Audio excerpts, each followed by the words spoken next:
faire un beau voyage ce matin. Merci d'être avec nous.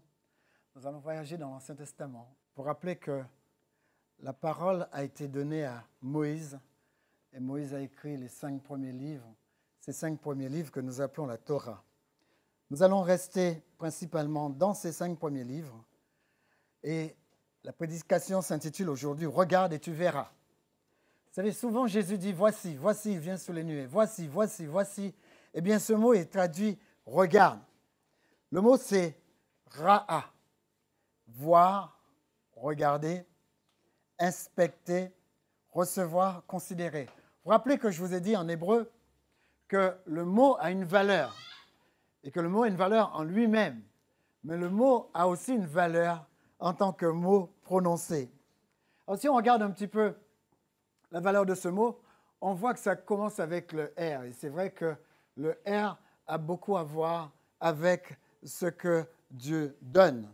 Il a le A à voir avec le leader, donc c'est la capacité du leader. Le R, c'est principalement celui qui est au poste pour pouvoir nous rencontrer. Mais cela confirme, le A confirme beaucoup que c'est le leader, celui qui est le premier, celui qui est Dieu.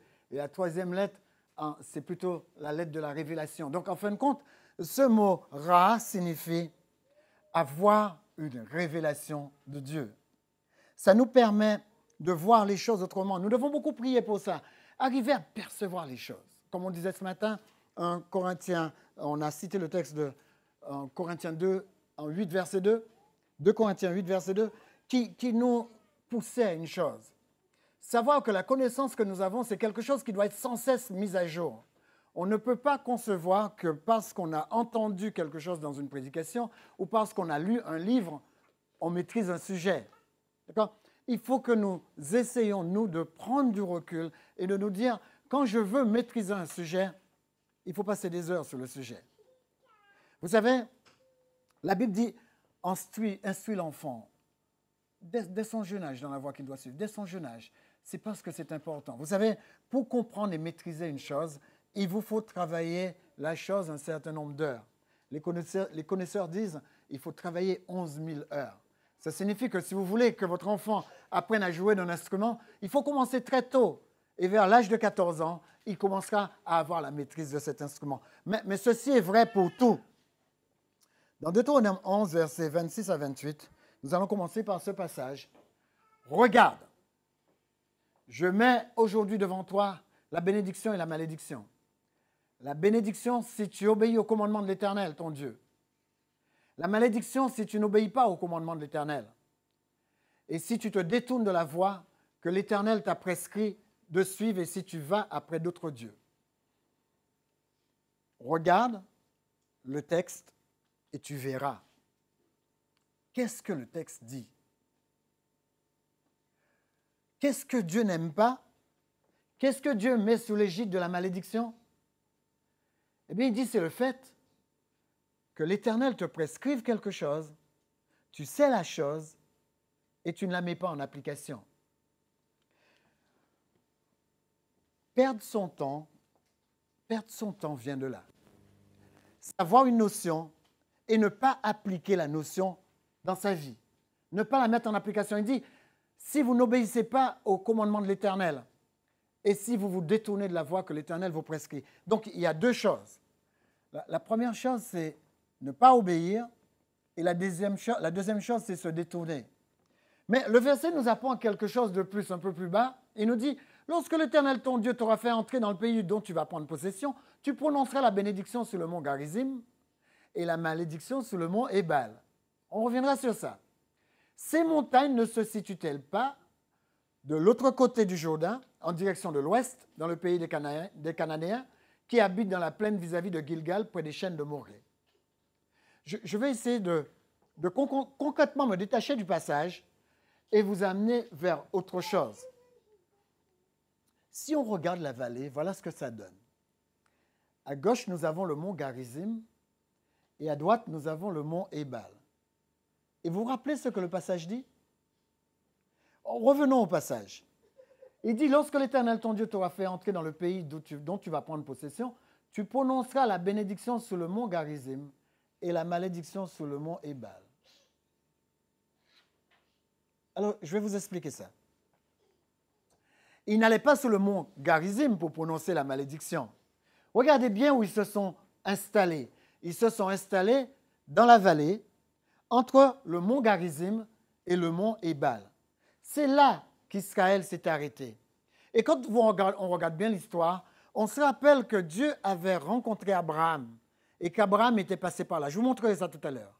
Mais ce qui est important, c'est qu'ils reviennent. Beaucoup de grands prophètes sont passés ici avant qu'Israël arrive là avec Josué. Et quand Israël est arrivé, Israël s'est installé. Et quand ils se sont installés, ils ont installé leur autel. Il y avait le mont Ébal à droite et le mont Garizim à gauche. Quand ils prononçaient les bénédictions, vous vous rappelez les bénédictions de Deutéronome, depuis Deutéronome 8 et surtout le chapitre 28, quand ils prononçaient les bénédictions, tout Israël se tournait. Il y avait 2 millions de personnes. Tout Israël se tournait vers le mont Garizim. Vous savez, Dieu voulait que ce soit factuel. Il voulait leur montrer que l'évangile n'est pas abstrait. L'évangile que vous avez n'est pas abstrait. C'est concret. Donc, quand vous vivez cette bonne nouvelle, sachez que vous n'êtes pas dans l'abstraction. C'est pourquoi Dieu voulait regarder le mont Garizim. C'est là que vous prononcez la bénédiction. Et au moment de la malédiction, tournez-vous vers le mont Ébal. Parce que le mont Ébal était tourné vers Canaan. Dieu a voulu mettre en place des moyens mémotechniques pour que jamais Israël n'oublie. Et je vais essayer de vous le montrer à travers quelques mots. Le mot Ra signifie voir, regarder, inspecter, percevoir, considérer, on l'a dit. Et dans Deutéronome 27, il nous est parlé de l'autel de Dieu. Il nous a dit qu'il y a 2 moyens de devenir idolâtre. Le premier moyen, c'est aller adorer ce que Dieu ne veut pas que vous adorez. Et le deuxième moyen dans le passage, c'est surtout aller prendre des choses que d'autres personnes utilisent pour adorer l'Éternel. Et si on remettait ça dans le cadre aujourd'hui, juste avant de regarder la suite du texte? Il y a des gens qui prennent l'Évangile, ils le mettent à côté et ils utilisent leur tradition évangélique à la place. Et ils le font naturellement, comme si de rien n'était. Moi, j'ai discuté avec une personne qui m'a dit « Oh, mais tu sais, l'Éternel me demande ça, mais je ne pourrai pas tout faire. L'Éternel connaît mon cœur. Il sait que je peux faire que la moitié de ce qu'il demande. » Vous trouvez ça où dans la Bible? Vous trouvez ça où dans la Bible? Alors il me dit, oui, tu sais Lambert, moi on ne peut pas tout observer, ce n'est pas possible. On est des êtres humains. Vous savez, depuis petit, on nous a habitués à ça. Pour ceux qui ont grandi dans les églises, on nous a habitués à une chose qui est très négative. Et la voilà. On ne peut pas vivre sans péché. Cette phrase revient continuellement. Mais il me semble que le texte dit exactement le contraire. On ne peut pas vivre sans péché. On ne peut pas vivre sans transgresser. Il faut toujours une petite transgression pour nous donner une impulsion humaine. Vous savez que ce n'est pas biblique, ça? Romains 8, verset 14. Le péché n'a aucun pouvoir sur vous. Le péché n'a aucun pouvoir. Il faudrait que vous reprogrammez à cela. Réfléchissez. Combien de fois vous péchez dans une semaine? Vous n'avez pas remarqué que vous passez des semaines, quand une personne se débarrasse d'une chose, cette chose est négative. Moi, je trouve que les gens qui pêchent sont à plaindre. Les gens qui pêchent toutes les semaines, tous les jours, ils sont à plaindre. C'est parce qu'on les a mal programmés. Vous voulez me dire qu'on ne peut pas passer toute une semaine sans voler? Qui ne peut pas passer toute une semaine sans voler? On ne peut pas passer toute une semaine sans transgresser le sabbat? On ne sait pas très bien que le sabbat commence vendredi soir au coucher du soleil et qu'il se termine samedi soir au coucher du soleil. On ne peut pas passer la semaine sans transgresser le sabbat? Allez, prenons notre commandement. On ne peut pas passer toute la semaine sans mettre une idole à la place de Dieu dans sa vie. On ne peut pas passer la semaine sans mettre une idole à la place de Dieu dans sa vie. Franchement, Combien d'idoles vous mettez à la place de Dieu dans la semaine? Vous voyez que c'est facile. Vous voyez que dire les commandements comme ça, c'est très facile, pas vrai? Vous ne pouvez pas passer une semaine sans regarder la voisine de manière à la convoiter. Hein, les hommes, franchement. Et les femmes, vous ne pouvez pas se passer la semaine sans convoiter ce que votre voisin est là. Qui convoite dans une semaine? Et vous allez remarquer que vous passez des semaines et des semaines et des mois et des années sans convoiter. Vous prenez tous les commandements. Quelle semaine vous avez eu l'envie de tuer quelqu'un? Moi, je trouve que tuer quelqu'un, c'est un commandement difficile à transgresser, ça. Pas vous? Pas vous? Non, les amis, franchement, il faut qu'on arrête d'écouter ce que les gens nous disent, de manière à ce que ça ne programme pas notre esprit. Dieu dit à Israël, ne mets personne à ma place, ne mets personne à ma place devant ma face. D'accord? Et voilà, Dieu dit à Israël, construis-moi un autel, mais il faut que cet autel soit rectangulaire. Pourquoi? Parce qu'Israël allait chez les Cananéites, il voyait qu'ils faisaient des fois des autels rectangulaires, mais comme ils étaient très design et innovants, ils faisaient aussi des autels arrondis. Israël s'est mis à faire ça. Et dit l'Éternel, on en a assez de te faire des autels un peu rectangulaires, ça fait vieux jeu. Nous, on va te faire un autel circulaire. On a vu que ça fait plus beau. Et Dieu leur a dit, non. Vous ne prenez pas des choses de Canaan pour pouvoir l'amener dans mon adoration. D'accord? Deuxièmement, l'Éternel dit à Israël, quand tu construis ton autel, prends des pierres brutes. Et peut-être que ça ne vous dit rien, mais je vais essayer de vous faire percevoir ce qu'il y a dedans. L'Éternel dit, je ne veux pas les pierres de Canaan. Parce que les Canaanaïtes, ce qu'ils faisaient, ils prenaient les pierres et ils ciselaient les pierres. Ils donnaient de belles formes aux pierres et ils faisaient un autel pour leur Dieu. Et c'est vrai que Dieu leur disait, voilà, vous avez des pierres brutes et je veux que vous utilisiez des pierres brutes et pas autre chose. Ensuite, il leur dit, je ne veux pas de marche pour accéder à l'autel.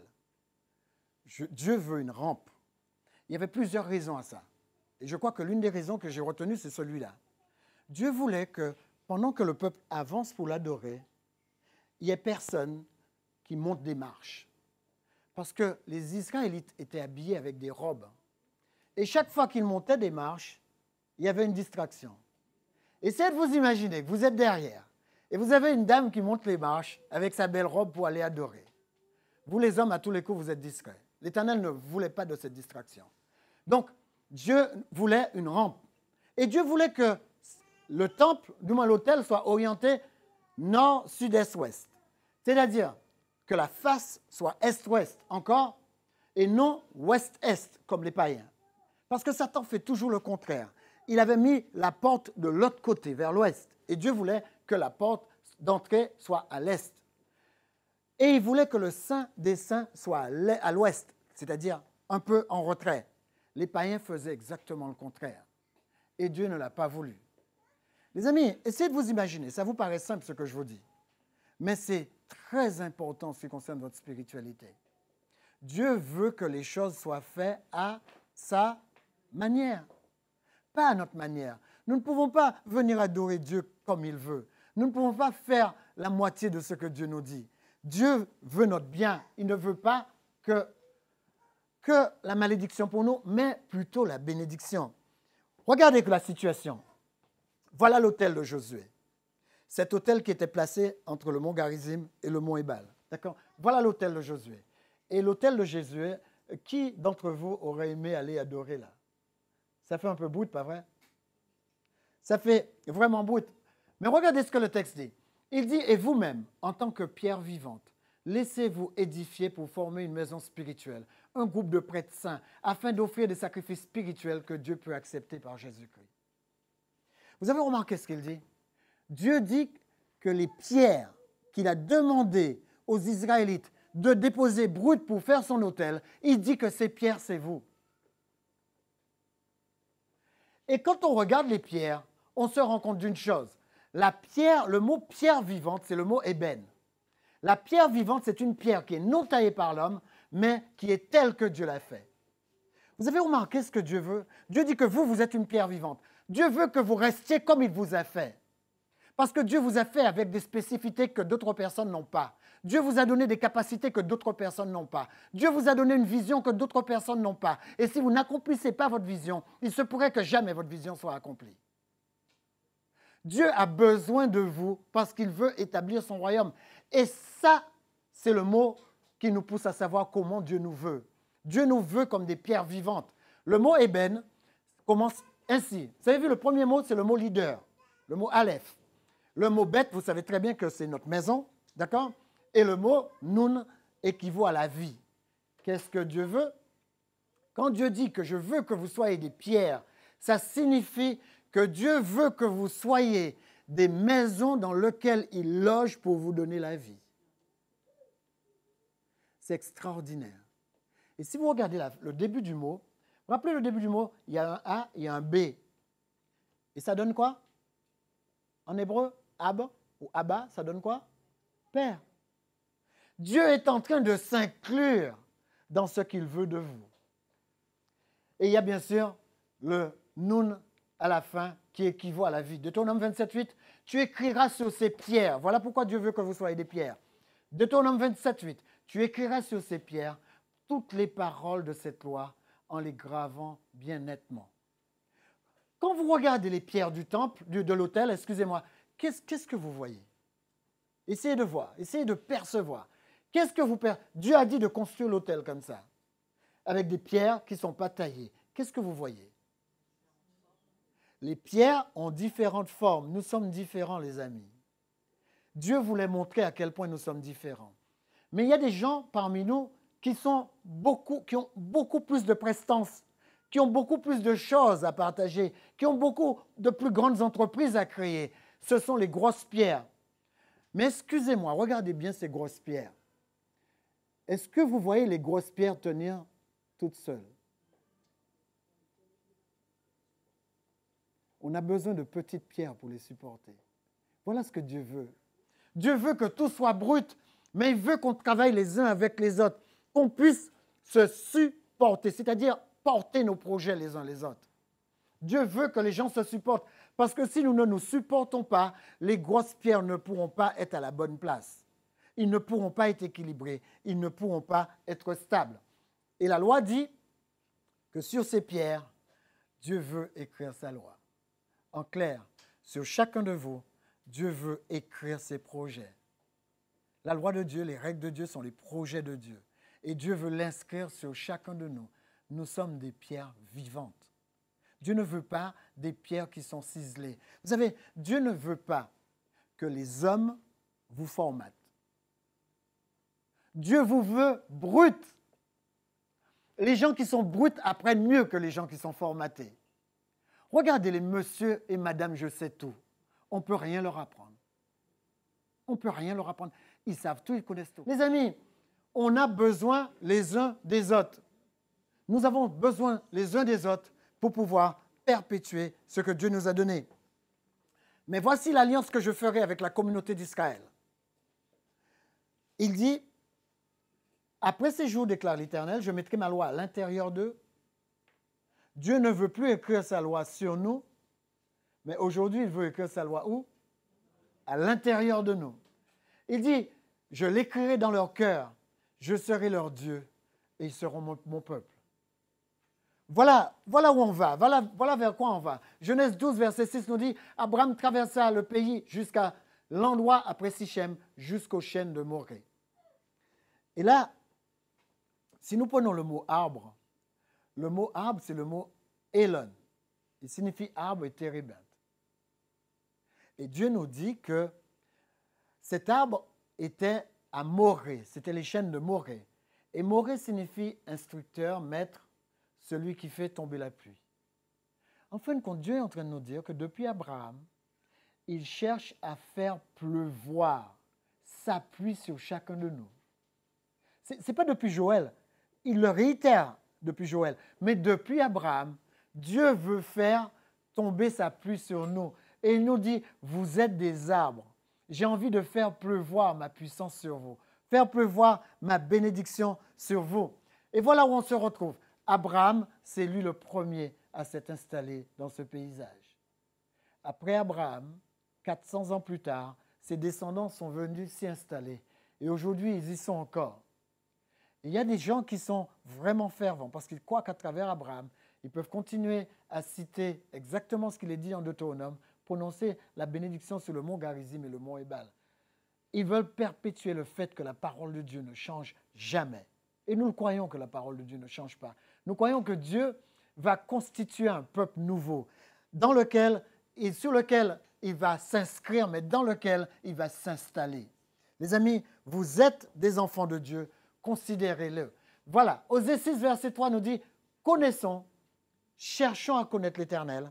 Sa venue est aussi certaine que celle de l'aurore. Il viendra pour nous comme la pluie de la dernière, comme la dernière pluie qui arrose la terre, ou la pluie de la dernière saison. Le mot pluie ici, c'est Geshem. Et rappelez-vous, on parlait de ce mot Shem. Le mot Shem, c'est celui qui est le nom. Et là, on nous dit on va avoir du Goshem sur nous, sachant que la première lettre de Geshem, c'est tout ce qui est grand, tout ce qui est riche, tout ce qui est généreux. En fin de compte, si je prends le mot mot à mot, d'accord? Ici, on a Shem. Shem, c'est le nom. Et ici, on a Geshem. Et ici, ce mot signifie grand et généreux. Dieu, écoutez, oublions l'hébreu. Dieu vous dit, écoute-moi bien, si tu obéis à ce que je te dis, si tu veux que je m'inscrive sur toi et que je pénètre en toi et que je vive en toi, vous lirez ça aussi dans Jean 14.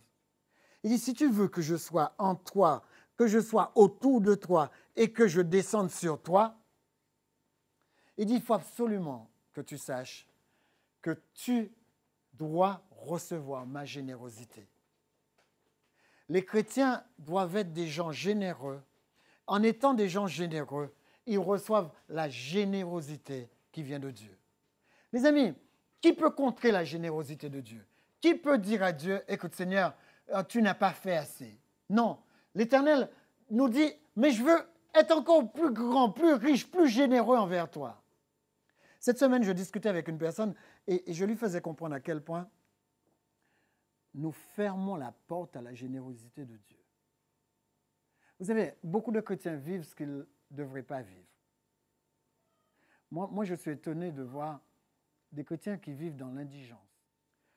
Comment est-ce qu'un croyant peut arriver là? Je suis venu afin que mes brebis aient la vie et qu'elles soient dans l'abondance. Vous serez les premiers, jamais les derniers. Les amis, comment est-ce que ces bénédictions s'appliquent? Quand je lis ce passage, venez, connaissons, cherchons à connaître l'Éternel. Sa venue est aussi certaine que celle de l'aurore. Il viendra pour nous comme la pluie. Dieu ne vient pas comme quelques gouttes de pluie. Laissez-moi vous dire quelque chose. J'ai été élevé aux Antilles. Dieu vient comme la pluie des Antilles. Dieu ne tombe pas comme la pluie ici. Vous avez remarqué que des fois, il pleut ici, ça ne vous mouille même pas? Mais Dieu vient comme la pluie des Antilles, la pluie du printemps, la pluie qui ne s'arrête pas, la pluie qui crée des inondations. Essayez de vous imaginer que votre maison n'a plus de place. Vous êtes obligé de déverser tout par la fenêtre. Vous êtes obligé d'aller prendre des choses pour écoper. C'est ça qui est écrit là. Il viendra pour nous comme la pluie, comme la dernière pluie qui arrose la terre. Je crois que Dieu veut nous bénir en abondance. Je crois qu'il faut revoir notre manière de fonctionner parce que la parole de Dieu marche. Un homme est venu me voir une fois, il me dit, « Lambert, je suis au chômage depuis 4 ans. » Il me dit, « J'ai beau prier l'Éternel, il ne fait rien pour moi. » Comment est-ce qu'on peut parler comme ça de Dieu? J'ai beau prier l'Éternel, il ne fait rien pour moi. Vous savez, il est bien de se remettre en question. La Bible nous dit, soyez une pierre vivante. Soyez une pierre vivante. Moi, je vais m'inscrire sur vous et je vais pénétrer à l'intérieur de vous. Je vais faire de l'intérieur de vous un cœur de chair et je serai votre Dieu et vous serez mon peuple. La pluie et la neige descendent du ciel et n'y retournent pas, dit Ésaïe 55. Ça, c'est une prophétie. C'est une promesse prophétique. Dieu dit, chaque fois qu'il pleut du ciel, il y a un effet. Regardez, il dit, la pluie ne retourne pas vers le ciel sans avoir arrosé la terre, sans avoir fécondé et avoir fait germer ses plantes, sans avoir fourni de la semence au semeur et du pain à celui qui mange. La parole de Dieu ne fonctionne pas de manière stérile. La plus grande semence, c'est la semence de Dieu. Vous savez, des fois, je ne sais pas pour ceux qui ont été élevés à la campagne comme moi, mon grand-père, des fois, il allait semer du maïs. Et parfois, vous aviez, quand le champ avait pris, parfois vous aviez des endroits où il y avait du vide. C'était des maïs qui avaient avorté. Et vous savez, les maïs qui avortent sont pareils que les maïs qui n'avortent pas. D'accord? Et pourtant, ces maïs-là avortent. Ils pourrissent, ils disparaissent. Eh bien, c'est exactement la même chose qui nous arrive. Comment reconnaître un chrétien d'un chrétien? Si vous saviez à quel point, c'est tellement difficile que Jésus lui-même dit, surtout ne faites pas le tri en croyant que vous reconnaissez un chrétien d'un autre chrétien. Surtout ne faites pas le tri. Laissez croître l'ivraie et le bon grain. Mais ce qui est formidable dans le passage, c'est que nous avons encore la possibilité jusqu'à la moisson, parce que vous allez voir tout à l'heure ce que je vais trouver dans le texte.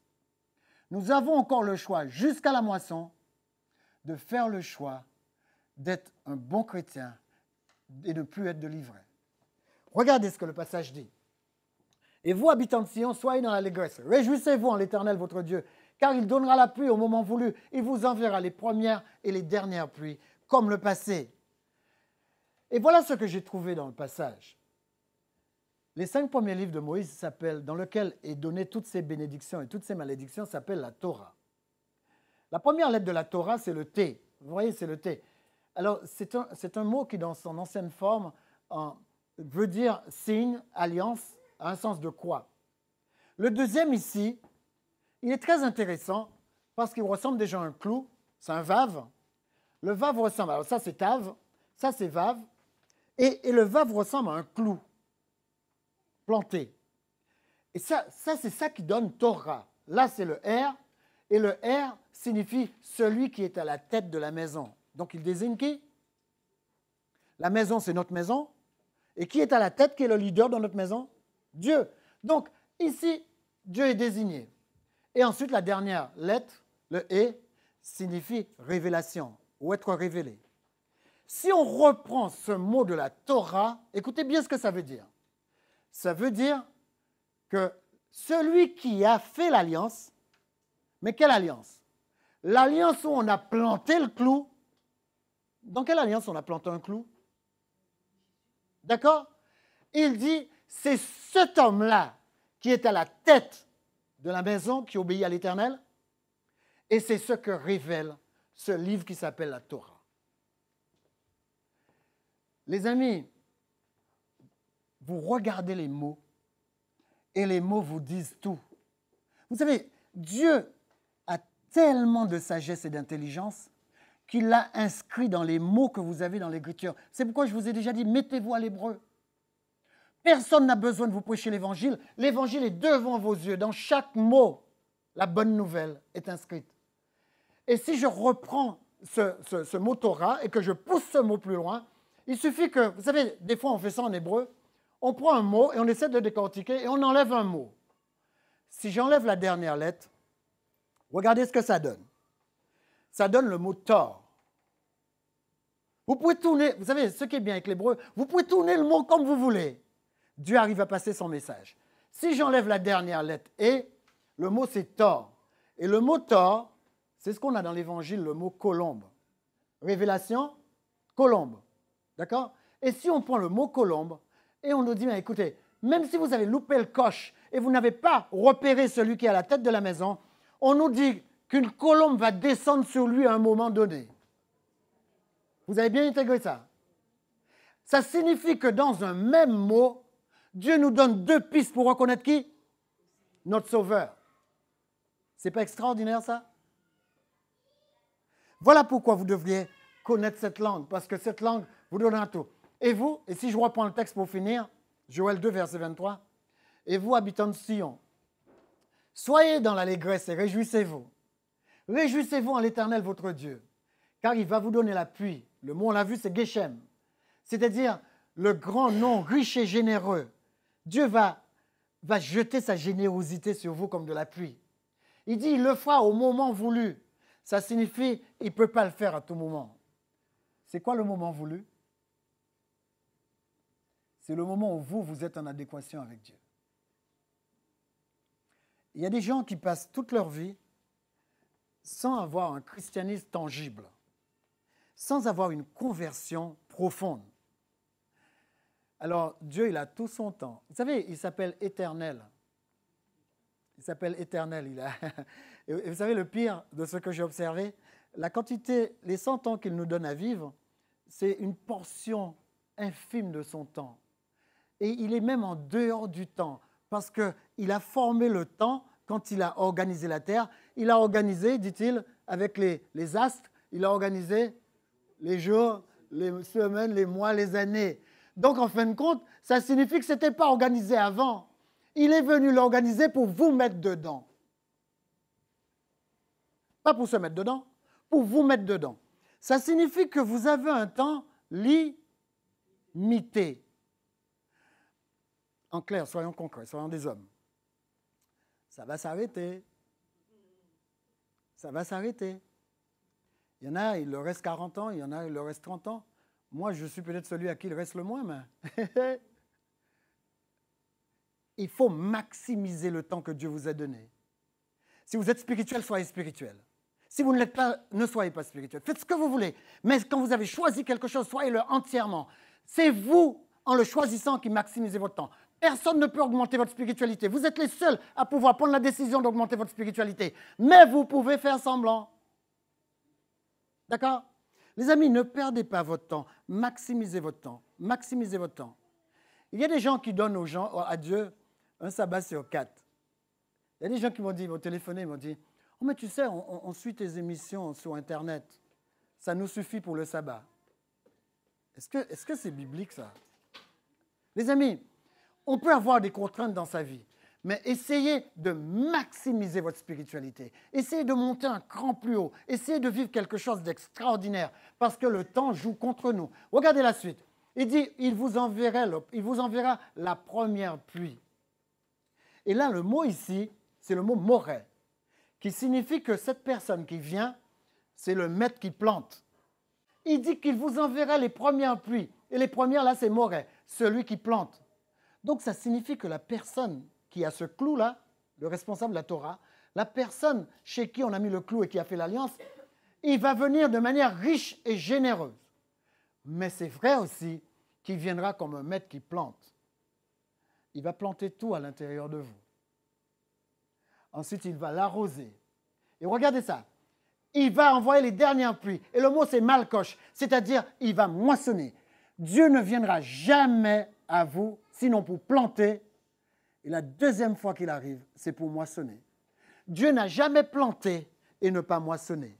Rappelez-vous la parabole des talents. Il donne le talent au gars, et quand il revient, le gars n'a rien fait avec le talent. Qu'est-ce qu'il fait? Il l'arrache. Écoutez, nous sommes des gens qui aimons le Seigneur. Et personne n'a envie de s'afficher quand Dieu revient. Personne n'a envie que Dieu vienne et dise « Donne-moi mes affaires ». Qui a envie de ça? Personne. Alors, soyons sérieux dans notre spiritualité. Soyons sérieux. Ayons une spiritualité forte, une spiritualité tangible, une spiritualité que personne ne peut écraser. Moi, je peux vous parler des avantages de cette spiritualité. Quand vous avez une spiritualité que personne ne peut écraser, il ne vous manque de rien. Vous voulez voir quelqu'un à qui il ne manque de rien, mais regardez-moi. Il ne me manque de rien dans aucun domaine. Tout ce qu'il fait lui réussit. Je ne suis pas en train de dire ça pour me donner la grosse tête. Et j'ai 50 ans, je n'ai plus rien à perdre. D'accord? Mais vous, essayez de vivre une spiritualité puissante. Vous savez, Dieu ne nous a pas envoyés prêcher l'évangile en groupe, 2 à 2. Ça signifie que quel que soit l'endroit où vous êtes, vous pouvez partager la parole de Dieu. Vous pouvez représenter Dieu. Sans vous, le royaume des cieux ne viendra pas. Certaines personnes disent « Oh, Jésus va traverser l'histoire, tant pis pour toi. » Ce n'est pas ce qu'il dit dans Matthieu 24. Il dit « C'est vous qui hâtez sa venue. C'est vous qui hâtez sa venue. C'est vous qui hâtez sa venue. » D'accord? Les amis, c'est la raison pour laquelle, regardez ça, il dit, je vais revenir te voir, mais quand je vais revenir, je vais enlever mes amis de planteurs, je vais enlever mes grosses bottes là où il y a de la boue, je vais m'habiller de fin lin et je reviens chercher les comptes de ce que je t'ai donné. Dieu ne nous a jamais dit, il va revenir parler de l'église où nous sommes, il va revenir parler du pasteur qui nous a programmé. Jamais il dit ça. Il dit, je vais venir et je vais te demander des comptes pour ce que je t'ai confié. Les amis, réfléchissez bien. Qu'est-ce que Christ vous a confié que vous n'exploitez pas? Qu'est-ce que Jésus vous a confié que vous n'exploitez pas? Moi, c'est un rêve que je vis. Dieu écrira sur ces pierres toutes les paroles de sa loi. Et il va les graver pour que ça soit bien vu. J'étais avec une personne dans l'avion et comme d'habitude, je m'approche d'elle et je lui dis, écoutez, de quoi est-ce que... Je m'approche et je réfléchis dans ma tête, de quoi est-ce que je peux lui parler pendant la traversée? Vous savez, quand une personne vient des Antilles avec vous, vous en avez pour 8 heures, 7 heures, 8 heures, à l'avoir à vos côtés. Alors, qu'est-ce que je vais faire pendant 8 heures? Cette personne, elle a mis la télé tout de suite. Vous savez, il y a un petit écran là. Et puis, elle a commencé à regarder son film. Et je me suis dit, mais comment est-ce que je vais couper son film pour lui parler? Et je l'ai regardé attentivement. J'ai regardé comme ça. Et j'ai vu qu'elle était très concentrée sur l'écran. Alors, j'ai touché sur l'épaule. Et je lui ai dit, vous êtes très concentré. Le film doit être intéressant. Et elle m'a regardé, elle m'a dit, oui, c'est intéressant. Et elle voulait remettre son casque. Je l'ai touché à nouveau, je lui ai dit, vous savez, je suis sûr que vous êtes une personne intéressante et qu'en échangeant avec vous, je pourrais savoir des choses que je ne sais pas. Qu'est-ce que vous avez dit? Écoutez, mais vous êtes doux. Me dites, vous parlez avec sagesse. Ah, c'est bien, le Saint-Esprit m'a donné un coup de main. Et là, j'ai commencé à parler avec elle. Cette personne m'a empêché de dormir, elle a parlé jusqu'à Paris.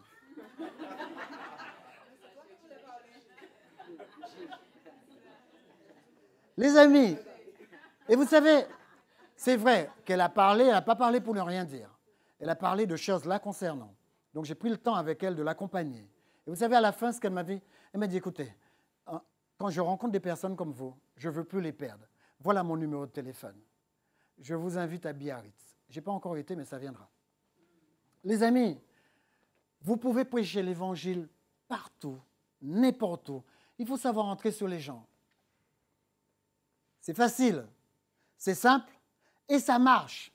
Mais ce qui est encore plus extraordinaire, c'est que vous avez quelque chose de gravé sur vous. Quand les gens vous parlent, ils entendent qui vous êtes.